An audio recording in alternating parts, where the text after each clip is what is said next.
limited edition ini, muka-muka impor. Kalau lo kan muka lokal. Hidung pesek, pipi tembem,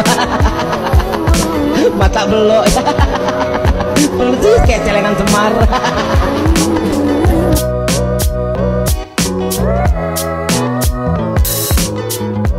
Nah sekarang ini memang lagi rame ya.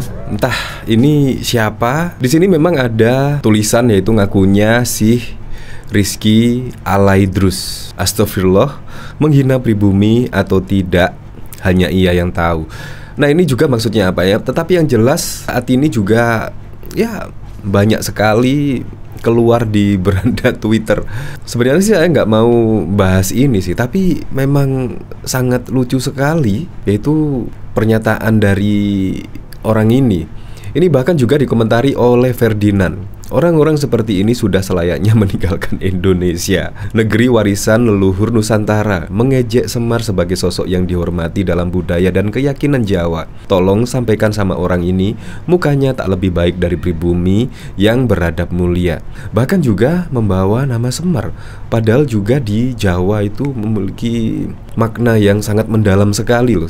Padahal ketika tidak ada orang yang dimaksudkan orang ini ya, kemungkinan dia tidak akan yang mendengar ya. Tapi menurut saya ya, semoga saja lah masyarakat Indonesia semakin cerdas-cerdas dalam menyeleksi seorang penceramah atau lain sebagainya.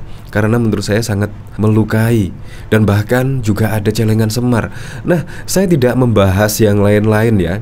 Saya fokus kepada nama Semar. Semar itu memang mempunyai arti yang sangat mendalam ya, khususnya keyakinan orang Jawa dan khususnya juga Indonesia. Siapa sih yang tidak kenal dengan Semar, Petruk, Gareng dan lain sebagainya. Nah di sini yaitu saya menemukan sebuah artikel yaitu arti nama Semar, leluhur orang Jawa. Di sini bahkan juga arti nama Semar, Ki Semar itu sangat dalam sekali kalau dilihat dari artikel ini, yaitu di sini nama Semar yang dianggap sebagai leluhur orang Jawa memiliki makna yang sangat mendalam.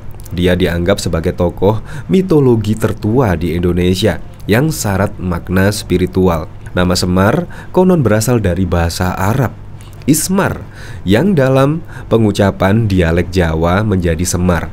Ismar berarti paku yang fungsinya sebagai penguat. Nah, jadi di sini fungsinya sebagai fondasi ya. Tokoh punakawan ini juga dijuluki Bandra Naya. Badra berarti rembulan, Naya artinya wajah atau Nayantaka.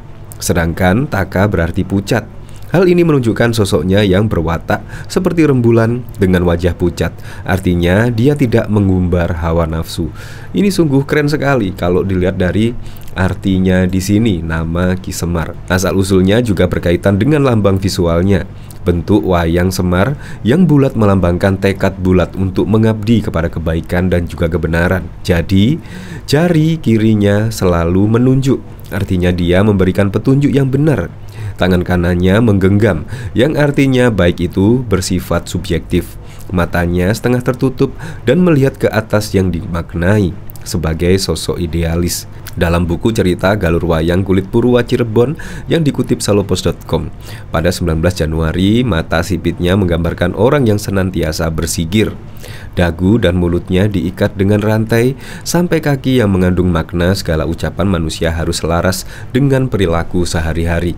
Ya memang haruslah kalau di sini, yaitu ucapan dan juga perilaku harus selaras lah dalam kehidupan sehari-hari. Jadi tidak hanya ucapan yang baik-baik, tetapi perilakunya ternyata ya seperti itu. Tetapi di sini dari asal usul Ki Semar ini, yaitu mengajak ucapan dan juga tingkah laku atau perilaku kita seharusnya juga selaras, bukan malah sebaliknya. Tetapi di sini ya malah seperti inilah, tidak mencerminkan ya. Dari sini saya penasaran ya, kira-kira komentar-komentar dari sini kira-kira bagaimana ya? Apakah setuju? Nah di sini dari Huin, kuncinya ada di pemerintahan ini. Jika pemerintah tindak tegas terhadap mereka, mereka akan tetap merendahkan negara ini dengan semua jidatnya. Tidak ada aturan yang dilanggar, tapi masyarakat harusnya merasa terhindar dengar ceramah seperti itu. Jangan hilangkan jati diri. Nah bahkan juga yang dulu juga sangat halus sekali ya kalau menurut saya. Ini acara di TV atau apa ya? Kurang ajar banget. Goblok aja tuh sama muka impor, cari makannya lokal dasar imigran. Dipikir dengan cara gini akan memperbanyak umat Mayo. Ya ada, yang ada malah semakin banyak yang anti seiring mulai banyak yang sadar akan identitas leluhur Nusantara. Makanya di sini saya berharap betul ya, yaitu sertifikasi terhadap penceramah ya segera dilakukan lah.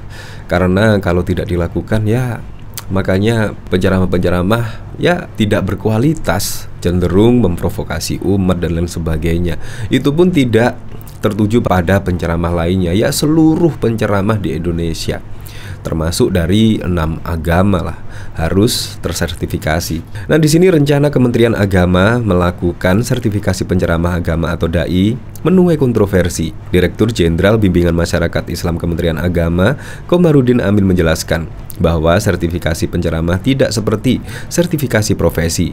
Penceramah bersertifikat ini bukan sertifikasi profesi, seperti sertifikasi dosen dan guru. Kalau guru dan dosen itu sertifikasi profesi, sehingga jika mereka yang sudah bersertifikasi maka harus dibayar sesuai standar yang ditetapkan, katanya dalam keterangan pers Kementerian di Jakarta pada 7 September yang lalu. Dijelaskan sertifikasi penceramah adalah program yang akan dijalankan untuk meningkatkan kapasitas penyuluh agama dan penghulu di lingkungan Direktorat Jenderal Bimbingan Masyarakat Islam yang jumlahnya saat ini tercatat sekitar 50.000 untuk penyuluh dan 10.000 untuk penghulu. Ya, semoga sajalah dengan adanya ini sertifikat penceramah segera disahkan ya. Nah, dari guyup rukun, tapi audiensnya yang dihina itu malah ikut ketawa. Iya, segitu rendahnya martabat. Yang gua bingung, pribumi mau aja dengerin mereka. Bangsa tembak dia, numpang tapi jogor gak dijaga. Nanti kalau sudah duduk di dewan, tolong kelompoknya itu bas. Ya begitu, ilmunya masih cetek om, gak layak diviralkan. Ya seperti itulah. Tapi memang saya sungguh kaget sekali ya dengan ceramah ini, karena sudah ya cara tidak langsung sih. Kalau saya sendiri ya gimana ya. Tetapi ya apalah daya, masyarakat ya kayaknya di sini juga ikut tertawa ya kalau dilihat dari sini, bahkan tertawa ngakak. Berarti kan ceramahnya ya sangat menarik. Ya semoga sajalah besoknya lagi masyarakat bisa cerdaslah dalam memilih atau dalam mendengarkan sebuah ceramah, bisa dipilah-pilah. Nah, apalagi di sini juga bahkan menyebut nama Semar, apalagi Semar di Jawa khususnya dan Indonesia itu memiliki makna yang mendalam. Jadi menurut saya, aduh, jangan diulangi lah seperti ini.